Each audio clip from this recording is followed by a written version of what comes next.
Welcome to the TAR education friends. Target all rounder के TAR education में मैं प्रकाश कुमार आप सभी का स्वागत करता हूं। दोस्तों, आज है 8 मार्च 2022। देखेंगे अब तक के सभी महत्वपूर्ण करंट अफेयर्स जो आपके आगामी सभी परीक्षाओं के लिए अति महत्वपूर्ण होंगे। साथ में देखेंगे ये सभी एक्स्ट्रा फैक्ट्स जो आपको औरों से आगे रखेगा।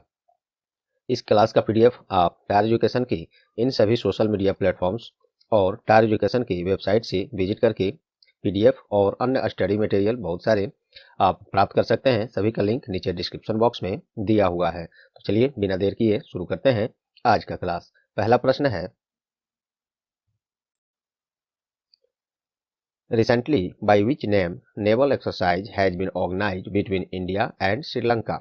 हाल ही में भारत और श्रीलंका के बीच किस नाम से नौसैनिक अभ्यास का आयोजन किया गया है? सही जवाब है स्लीनेक्स। स्लीनेक्स भारत और श्रीलंका के बीच नौसैनिक अभ्यास है और ये इस बार 9वां एडिशन था, इसका 9वां संस्करण था और इसका आयोजन इस बार अपने ही देश में आंध्र प्रदेश राज्य की राजधानी विशाखापट्टनम में किया गया है। इंडियन नेवी के बारे में देख लेते हैं। भारतीय नौसेना का स्थापना कब हुआ है? तो 26 जनवरी 1950 में। अभी नौसेना प्रमुख कौन है? आर हरिकुमार हैं। इनसे पहले कौन थे? करमबीर सिंह थे। ये भी याद रख सकते हैं, हो सकता है इसकी आवश्यकता आगे जरूरत पड़े आपको। नौसेना दिवस कब मनाया जाता है? तो ये 4 दिसंबर को मनाया जाता है। क्योंकि ये भारत और श्रीलंका के बीच नौसैनिक अभ्यास है स्लीनेक्स। तो श्रीलंका के बारे में भी देख लेते हैं। श्रीलंका का 2 राजधानियां हैं। एक है कोलंबो जो एग्जीक्यूटिव कैपिटल है अर्थात कार्यपालिका। एक है श्री जयवर्धनेपुरे कुट्टे, ये इसका लेजिस्लेटिव कैपिटल है अर्थात विधायी राजधानी है। इसमें मुद्रा क्या चलता है श्रीलंका में? तो श्रीलंकन रुपी।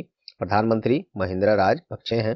प्रेसिडेंट गोटबाया राजपक्षे हैं और ये दोनों जो है महिंद्रा राजपक्षे और गोटबाया राजपक्षे ये दोनों खास भाई हैं अपना।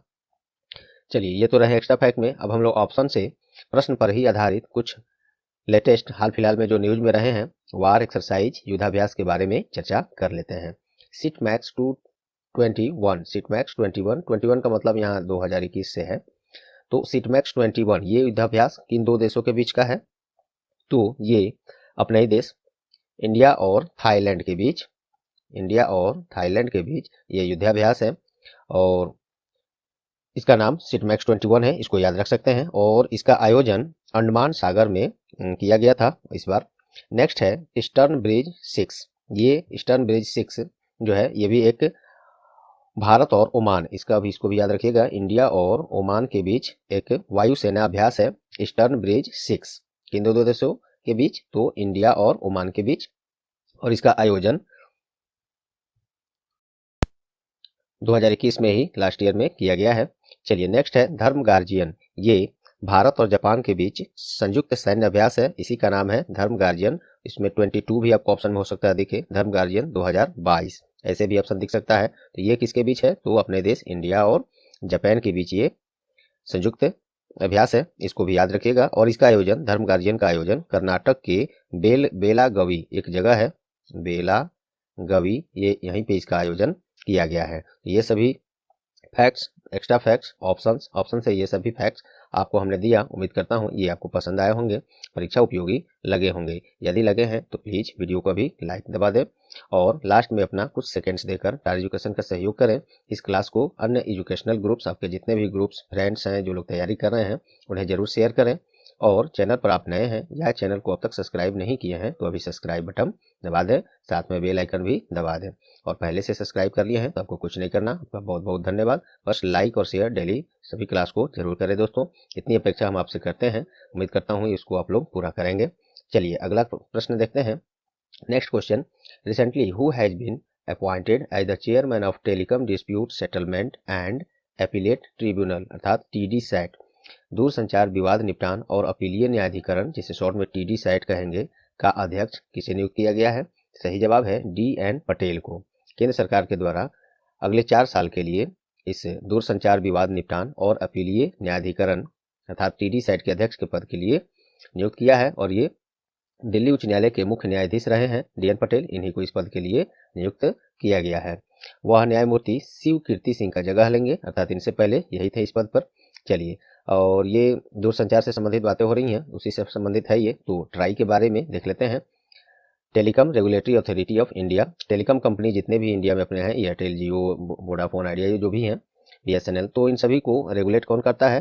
तो ये ट्राई के द्वारा ही रेगुलेट किया जाता है, इसके अंडर में ही, सुपरविजन में ही ये सब कार्य करते हैं। तो ट्राई का फुल फॉर्म हो गया telecom regulatory authority of India. इसका स्थापना 20 फरवरी 1997 में, इसका मुख्यालय न्यू दिल्ली है और इसके अध्यक्ष हैं पीडी बघेला। ये सब याद रखेंगे। चलिए ऑप्शन से हम लोग कुछ इसी पर आधारित, प्रश्न पर आधारित कुछ नई नियुक्तियां हाल फिलहाल के आपको अपडेट कराऊंगा मैं। सुनील अग्रवाल, इनको हाल ही में एलआईसी के मुख्य वित्तीय अधिकारी अर्थात सीएफओ, चीफ फाइनेंशियल ऑफिसर बनाया गया है। किसे? सुनील अग्रवाल को।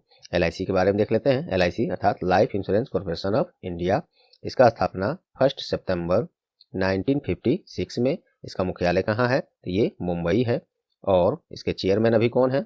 चेयरमैन ये हैं एम.आर. कुमार, और इनका कार्यकाल हाल ही में बढ़ाया गया है, ये ध्यान रखिएगा। चलिए विनीत जोशी, इनको हाल ही में सीबीएसई के अध्यक्ष के रूप में नियुक्त किया गया है, विनीत जोशी को। सीबीएसई मैक्सिमम लोग इसे जानते तो हैं, लेकिन फुल फॉर्म कुछ लोग को क्लियर नहीं होगा, तो देखिए क्या होता है। Central board of secondary education, CBSE. इसका स्थापना कब हुआ था? 3 नवंबर 1962 में। इसका मुख्यालय न्यू दिल्ली है और इसके चेयरमैन वही हो गए विनीत जोशी। नेक्स्ट है दिनेश प्रसाद सकलानी, इनको हाल ही में एनसीईआरटी के निदेशक अर्थात डायरेक्टर बनाया गया है। किनको? दिनेश प्रसाद सकलानी को। एनसीईआरटी के बारे में देख लेते हैं। फुल फॉर्म क्या होता है इसका? National council of education research and training. इसका स्थापना कब हुआ है? 1961 में। इसका हेडक्वार्टर भी कहाँ है? तो न्यू दिल्ली है और इसके डायरेक्टर अर्थात निदेशक हो गए दिनेश प्रसाद सकलानी। चलिए तो ये रहे दूसरे प्रश्न से। नेक्स्ट देखते हैं। Which state has ranked first in terms of net state domestic product per capita recently released by the Ministry of Statistics and Program Implementation अर्थात MOSPI, ये मंत्रालय है, इसको शॉर्ट में, इसी मंत्रालय को शॉर्ट में इसी नाम से जानते हैं। तो हिंदी में देखिए, हाल ही में सांख्यिकी और कार्यक्रम कार्यान्वयन मंत्रालय MOSPI द्वारा जारी प्रति व्यक्ति शुद्ध राज्य घरेलू उत्पाद के मामले में कौन सा राज्य पहले स्थान पर है? तो ये है तेलंगाना। तेलंगाना इसमें पहले स्थान पर है। और अभी वर्तमान में सांख्यिकी और कार्यक्रम कार्यान्वयन मंत्रालय में के राज्य मंत्री जो स्वतंत्र प्रभार से हैं, कौन है ये मंत्रालय में मंत्री? तो ये हैं राव इंद्रजीत सिंह। तेलंगाना फर्स्ट स्थान पर है, इसमें पहले स्थान पर। उसके बारे में देखते हैं। तेलंगाना राज्य की राजधानी हैदराबाद है। राज्य का स्थापना 2 जून 2014 में आंध्र प्रदेश से अलग करके किया गया था। वर्तमान मुख्यमंत्री के चंद्रशेखर राव हैं और राज्यपाल कौन है? तमिलिसाई सौंदरराजन। नेक्स्ट इसमें देखते हैं ऑप्शन से कुछ इसी आधार पर पहले स्थान पर कौन सा राज्य है, इस तरह के प्रश्न हम लोग देखेंगे। गुजरात क्यों न्यूज में है? तो हाल ही में गुड गवर्नेंस इंडेक्स 2021 जारी किया गया था। इसमें किस राज्य ने पहला स्थान हासिल किया है? तो गुजरात राज्य का स्थापना कब हुआ था? तो 1 मई 1960 में। और राज्य का राजधानी कहाँ है गुजरात का? वो है गांधीनगर। और मुख्यमंत्री कौन है? भूपेंद्र पटेल हैं। और राज्य के राज्यपाल, गुजरात के राज्यपाल कौन है? तो आचार्य देवव्रत हैं। चलिए जम्मू कश्मीर ये क्यों न्यूज में है? तो हाल ही में इंडिया प्रेस फ्रीडम, इसको लिख देता हूं मैं, इंडिया प्रेस फ्रीडम रिपोर्ट जारी किया गया था। उसमें कौन सा राज्य पहले स्थान पर है? तो ये जम्मू कश्मीर है पहले स्थान पर। और जम्मू कश्मीर के वर्तमान उपराज्यपाल कौन है? मनोज सिन्हा है। जम्मू कश्मीर का 2 राजधानियां हैं, एक है जम्मू जो विंटर सीजन के लिए है और एक है श्रीनगर जो समर सीजन के लिए है, गर्मी के लिए है। उड़ीसा राज्य क्यों न्यूज में है? तो हाल ही में एक इंडेक्स है इंडिया स्किल्स 2021, इस तरह से एक रिपोर्ट जारी किया गया था, इंडेक्स है ये। तो इंडिया स्किल्स 2021 राष्ट्रीय प्रतियोगिता में किस राज्य ने पहला स्थान हासिल किया है? तो ये उड़ीसा राज्य ने किया है। उड़ीसा की राजधानी क्या है? तो भुवनेश्वर है, भुवनेश्वर। और उड़ीसा का राज्य का स्थापना कब हुआ है? 1 अप्रैल 1936 में। उड़ीसा में वर्तमान में मुख्यमंत्री कौन है? नवीन पटनायक हैं। और राज्यपाल कौन है? गणेशी लाल है।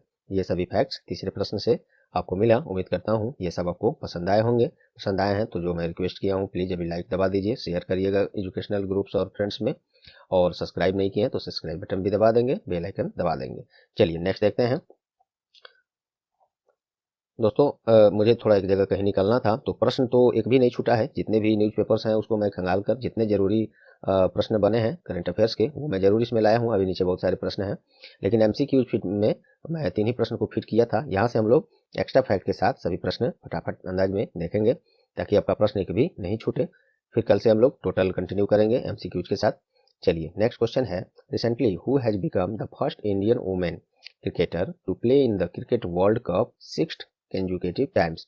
अर्थात लगातार या कम से कम मैक्सिमम टाइम्स भी कहा जाए तो 6 बार, अधिकतम 6 बार, जो सबसे ज़्यादा है क्रिकेट विश्व कप में, क्रिकेट वर्ल्ड कप में खेलने वाली पहली भारतीय महिला बन गई हैं। अर्थात इनसे ज़्यादा कोई क्रिकेट वर्ल्ड कप में नहीं खेला है सबसे ज़्यादा बार। तो कौन है जो 6 टाइम्स क्रिकेट वर्ल्ड कप में खेलने वाली पहली भारतीय महिला बन गई हैं? तो वो है मिताली राज।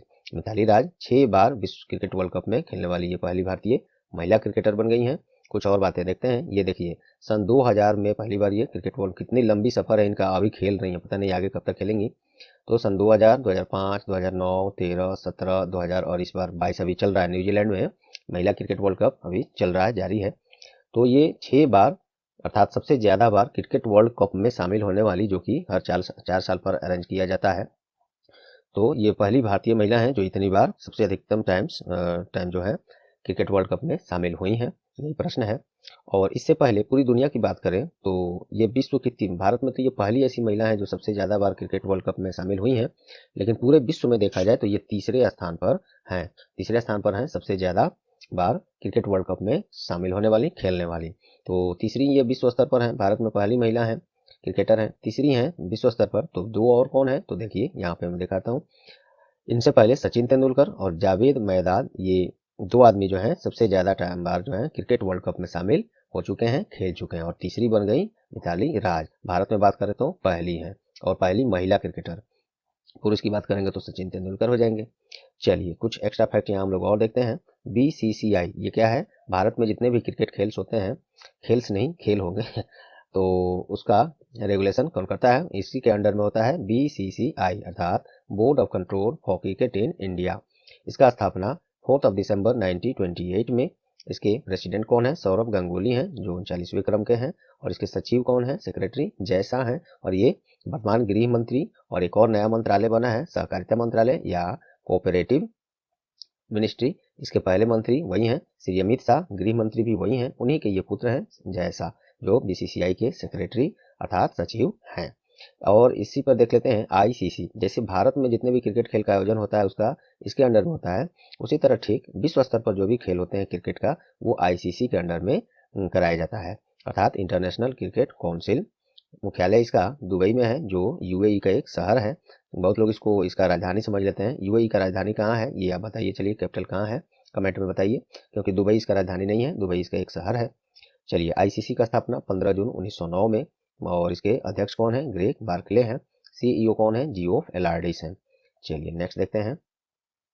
हाल ही में financial action task force FATF ने किस देश को ग्रे लिस्ट की सूची में बरकरार रखने का फैसला किया है? ये पाकिस्तान है, जो काफी दिनों से, काफी सालों से है और अभी भी है, और उम्मीद है कि आगे भी इसको इसी ग्रे लिस्ट की सूची में ब्लैक करके, लॉक करके रखा जाएगा। और चलिए तो, और इसके साथ ये तो पाकिस्तान को एफएटीएफ के ग्रे लिस्ट में शामिल रखा गया है बहुत पहले से, फिर से जारी इसको रखा गया है, जारी रखा जाएगा।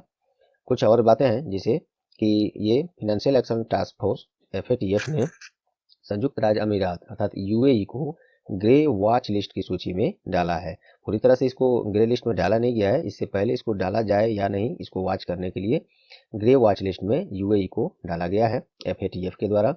एफएटीएफ क्या है इसके बारे में हम लोग देखते हैं। एफएटीएफ अर्थात फाइनेंशियल एक्शन टास्क फोर्स, इसमें क्या है ये? तो मनी लॉन्ड्रिंग और आतंकवादी वित्तपोषण के खिलाफ लड़ने के लिए किसी देश पर निगरानी रखता है एफएटीएफ, और अवहेलना करने वाले देश को किसी भी अंतर्राष्ट्रीय वित्तीय संस्थान से वित्तीय सहायता या ऋण सुविधा देने से वंचित करता है। अगर जो देश मनी लॉन्ड्रिंग, आतंकवाद विरोधी वित्तपोषण, इसके खिलाफ सहयोग करते हैं, इसके सहयोग करते हैं, वित्तपोषण करते हैं, या मनी लॉन्ड्रिंग जैसे अधिकतम केसेज बनते हैं उस देश में, तो इस तरह के देशों को बैन करता है। FATF अंतर्राष्ट्रीय वित्तीय संस्थानों से ऋण लेने में या किसी तरह का वित्तीय सहायता देने से रोकता है, वंचित करता है।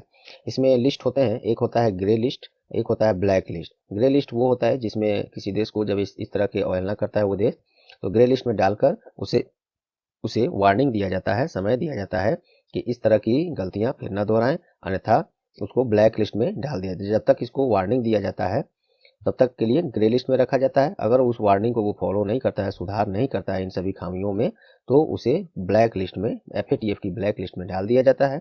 और तब से उसको किसी भी अंतर्राष्ट्रीय वित्तीय जो भी संगठन है, इंस्टीट्यूशन है, उनसे ऋण लेने से, वित्तीय सहायता लेने से रोका जाता है। तो ब्लैक लिस्ट में डालने से ये होता है, और ग्रे लिस्ट में वार्निंग दिया जाता है डालकर। तो ग्रे लिस्ट में अभी पाकिस्तान को डाला गया है, और UAE को देखने के लिए, ऑब्जर्व करने के लिए कि ये भी कुछ ऐसा एक्टिविटी तो नहीं हो रहा है यहाँ पे, तो उसको अभी वॉच लिस्ट में रखा गया है। चलिए नेक्स्ट है, FATF के बारे में कुछ और देख लीजिए। इसका स्थापना 1989 में, और हेडक्वार्टर फ्रांस की राजधानी पेरिस में है, और प्रेसिडेंट इसके डॉक्टर मार्कस प्लेयर है। नेक्स्ट क्वेश्चन देखते हैं, where has the study in India conclave 2022 been organised recently. हाल ही में स्टडी इन इंडिया सम्मेलन 2022 का आयोजन कहाँ किया गया है? तो ये ढाका में किया गया है। बांग्लादेश की राजधानी ढाका में स्टडी इन इंडिया सम्मेलन 2022 का आयोजन किया गया है। और ये स्टडी इन इंडिया सम्मेलन का उद्देश्य दुनिया भर से छात्र बिरादरी को आने और भारत के शीर्ष संस्थानों से सर्वश्रेष्ठ शैक्षणिक कोर्सेज करने के लिए में मदद कराना है। केंद्रीय शिक्षा मंत्री कौन है? श्री धर्मेंद्र प्रधान है। बांग्लादेश में इसका हुआ है उद्घाटन, स्टडी इन इंडिया सम्मेलन 2022। तो देखते हैं उसके बारे में। बांग्लादेश की राजधानी ढाका है, प्रधानमंत्री शेख हसीना है, और राष्ट्रपति अब्दुल हामिद है। नेक्स्ट है, हाल ही में किस दिन केंद्रीय औद्योगिक सुरक्षा बल CISF अपना स्थापना दिवस मनाया है? तो इस 6 मार्च को मनाया है CISF अपना 53वां स्थापना दिवस। CISF अर्थात सेंट्रल इंडस्ट्रियल सिक्योरिटी फोर्स इसका फुल फॉर्म होता है। स्थापना इसका 10 मार्च 1969 में। मुख्यालय इसका न्यू दिल्ली है, और महानिदेशक, सेक्रेटरी जनरल इसके कौन है? तो शीलवर्धन सिंह, ये याद रखेंगे।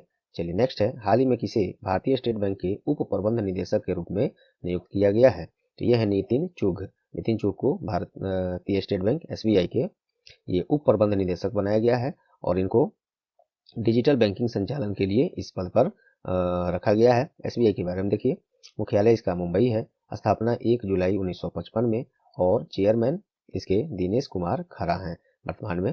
चलिए नेक्स्ट है, हाल ही में कहाँ इंडिया ग्लोबल फोरम वार्षिक सम्मेलन का आयोजन किया गया है? तो ये बेंगलुरु में, कर्नाटक की राजधानी बेंगलुरु में इंडिया ग्लोबल फोरम वार्षिक सम्मेलन का आयोजन किया गया है। इस बार इसका थीम क्या था, विषय क्या था? तो the new India inclusive, inclusive का ये शॉर्ट है इंक्लू, तो द न्यू इंडिया इंक। यह शिखर सम्मेलन तकनीकी संचालित व्यवधान के प्रख्यात चेहरों और केंद्रीय मंत्रियों, नीति निर्माताओं, वैश्विक व्यापार जगत के नेताओं के साथ यूनिकॉर्न क्लब में शामिल हुए लोगों को एक साथ लाने का काम करेगा। इंडिया ग्लोबल फोरम वार्षिक सम्मेलन। केंद्रीय वित्त मंत्री अभी कौन है? निर्मला सीतारमण है। नेक्स्ट है, हाल ही में किस दिन जन औषधि दिवस मनाया गया है? तो ये 7 मार्च को मनाया गया है, और ये इस बार चौथा एडिशन था, इसका संस्करण था जन औषधि दिवस का। इसमें इस जन औषधि परियोजना के लाभों के बारे में आम जनता को शिक्षित करने के लिए यह दिवस मनाया जाता है। और जन औषधि में, और यह आयोजन जो है फार्मास्यूटिकल विभाग द्वारा एक पहल है जो रसायन और उर्वरक मंत्रालय के तहत कार्य करता है। देखते हैं ये कौन है अभी? स्वास्थ्य और परिवार कल्याण मंत्री और रसायन और उर्वरक मंत्री कौन है अभी? श्री मनसुख मंडाविया है। तो जन औषधि दिवस ये आप याद रखेंगे 7 मार्च को। नेक्स्ट है, हाल ही में फिलिस्तीन में भारतीय राजदूत का निधन हुआ है, क्या नाम है उनका? मुकुल आर्य। ये बहुत कम एज के अभी थे, नए थे बिल्कुल, अभी मात्र ये 2008 में ही ये UPSC का परीक्षा निकाले हुए थे, और इंडियन फॉरेन सर्विस में इनका सिलेक्शन हुआ था, और भारतीय राजदूत के रूप में ये फिलिस्तीन में थे। भारतीय दूतावास जो फिलिस्तीन में है उसमें वो ये मृत पाए गए हैं। बाकी अभी क्या कारण है इसका आगे पता चलेगा न्यूज के माध्यम से हम लोग को। तो इनका निधन हो गया है, मुकुल आर्य इनका नाम है। फिलिस्तीन के बारे में देखते हैं, फिलिस्तीन का राजधानी रामाल्लाह है। मुद्रा वहाँ पे फिलिस्तीनी पाउंड चलता है। ऐसे फिलिस्तीन में वहाँ पे कई ऐसे मुद्रा जो है चलते हैं दोस्तों, लेकिन मोस्टली एग्जाम्स में अगर देखा गया अब तक यही ऑप्शन में आता है। चलिए नेक्स्ट देखते हैं, हाल ही में किसे राजस्थान उच्च न्यायालय के मुख्य न्यायाधीश के रूप में नियुक्त किया गया है? तो मनिंद्र मोहन श्रीवास्तव, MM श्रीवास्तव को राजस्थान उच्च न्यायालय के मुख्य न्यायाधीश बनाया गया है। ये राजस्थान में राज्य स्तरीय एग्जाम्स कोई होंगे उसमें ये प्रश्न ज़्यादा महत्वपूर्ण है, बाकी में हो सकता है कभी नहीं पूछा जाए, फिर भी आप इसको जानकारी में रखेंगे। कुछ एक्स्ट्रा फैक्ट यहाँ मैं बता रहा हूँ। देखिए, हाई कोर्ट्स के जो भी मुख्य न्यायाधीश होते हैं उसका ये नियुक्ति राष्ट्रपति के द्वारा भारतीय संविधान के अनुच्छेद 223 के द्वारा शक्ति जो प्रदान किया गया है उसी का प्रयोग करके इनका नियुक्ति किया जाता है। राजस्थान के बारे में देखते हैं। राजधानी जयपुर है, पिंक सिटी, पिंक सिटी इसी को कहते हैं। और फॉर्मेशन, इस राज्य का स्थापना 30 मार्च 1949 में मुख्यमंत्री अशोक गहलोत हैं और गवर्नर कौन है? कलराज मिश्रा हैं। नेक्स्ट देखते हैं। हाल ही में महिला और बाल विकास मंत्रालय के द्वारा महिलाओं के मानसिक स्वास्थ्य में सुधार के लिए कौन सी परियोजना लॉन्च किया गया है? तो ये स्त्री मनोरक्षा परियोजना लॉन्च किया गया है। महिलाओं के ये मानसिक स्वास्थ्य में सुधार के लिए, मेंटली उनको फिट रखने के लिए। अच्छा, अभी महिला एवं बाल विकास मंत्री कौन है? तो स्मृति जुबिन ईरानी है, ये याद रखेंगे। चलिए नेक्स्ट और लास्ट, मुझे लग रहा है शायद ये क्वेश्चन होगा। पेटीएम ने उपभोक्ताओं को डिजिटल टिकटिंग सेवा प्रदान करने के लिए किसके साथ समझौता किया है? ये दोस्तों प्रश्न 3-4 रोज पहले ही था, वेबसाइट पर तो मैं दे दिया था लेकिन यूट्यूब पर इसको लाना भूल गया था। कल मुझे ये ध्यान आया, इसको ला दिया हूँ कि आपको ये छूटे नहीं, क्योंकि बहुत लोग वेबसाइट पर हो सकता है किसी कारणवश न पहुंचे हों। तो IRCTC के साथ पेटीएम ने समझौता किया है और इसमें डिजिटल टिकटिंग सेवा प्रदान की जाएगी। पेटीएम के बारे में देखते हैं। स्थापना पेटीएम का 2009 में, हेडक्वार्टर इसका नोएडा है, चेयरमैन इसके विजय शेखर शर्मा है और CEO वरुण श्रीधर हैं। IRCTC Indian railway catering and tourism corporation, इसका स्थापना 27 सितंबर 1999 में और मुख्यालय इसका कहाँ है? न्यू दिल्ली है। और इसके CMD क्या नाम है? रजनी हसीजा IRCTC के CMD हैं।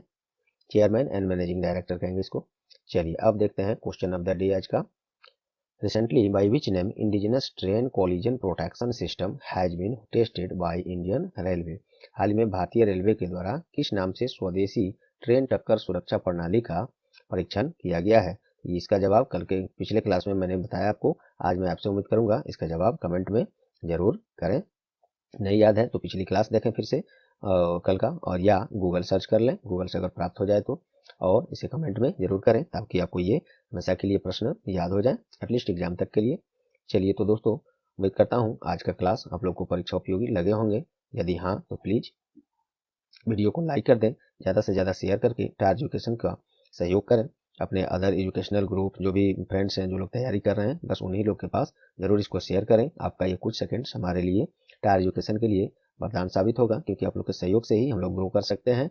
और चलिए, चैनल पर आप नए हैं या चैनल को अब तक सब्सक्राइब नहीं किए हैं तो अभी सब्सक्राइब बटन दबा दें और साथ में बेल आइकन भी दबा दें, जिससे आगे आने वाले क्लास के नोटिफिकेशन आपको सबसे पहले मिले और निश्चित मिले। तो चलिए मिलते हैं अगले क्लास में, तब तक के लिए goodbye, all the best.